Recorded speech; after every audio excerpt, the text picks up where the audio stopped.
నెల్లూరు జిల్లా కొడవలూరు మండలం north Rajupalem Tapathopu turning వద్ద గురువారం జాతీయ రహదారిపై ఘోర రోడ్డు ప్రమాదం జరిగింది. కొవ్వూరు నుండి దగదర్తి మండలం మరాఠీనగర్ గ్రామానికి వెళుతున్న రవణమ్మ, ఆమె భర్త సుబ్రహ్మణ్యం టీవీఎస్ ఎక్సెల్ స్కూటర్పై ప్రయాణిస్తుండగా గుర్తులేని వాహనం వారిని ఢీకొట్టింది. ఈ ఘటనలో రవణమ్మ కడుపు మీదుగా వాహనం వెళ్లడంతో అక్కడికక్కడే మృతి చెందింది. భర్త సుబ్రహ్మణ్యం తీవ్ర గాయాల కారణంగా 108 అంబులెన్స్ ద్వారా అపోలో ఆసుపత్రికి తరలించారు.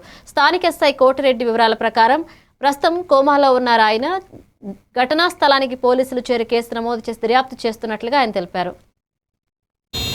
కొవ్వూరు అలా కూతురు దగ్గరికి వెళ్ళి అక్కడి నుంచి వచ్చేటప్పుడు సుమారుగా టపాతోపు సెంటర్కి వచ్చేటప్పుడు మళ్ళీ ఏదో రాజుపాలెం ఇంటికి వెళ్ళే ఇంట్లో వస్తువులకి తీసుకెళ్దామని మళ్ళీ రైట్ సైడ్ టర్న్ చేసేటప్పుడు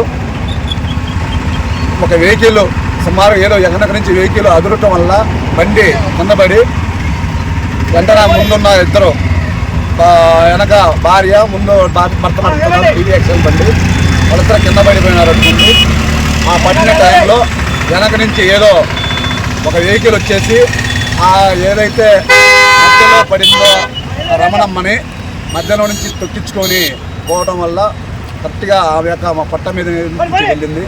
కాబట్టి బాడీ నుజ్జు కూడా అయింది. అతనికి కూడా దెబ్బలేమి లేవు, కానీ ఈ యొక్క అదృష్టం వలన ఏమైనా ఇంకా స్పృహలోనే ఉన్నాడు.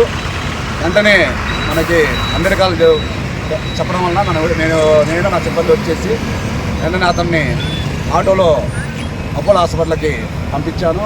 బాడీని ఇక్కడి నుంచి గవర్నమెంట్ హాస్పిటల్ పంపించేసి వాళ్ళ కొడుకులు కూడా వచ్చారు. వాళ్ళ కొడుకు దగ్గర చిన్న కొడుకు దగ్గర రిపోర్ట్ తీసుకొని కేసు నమోదు చేసి దర్యాప్తు చేసేది.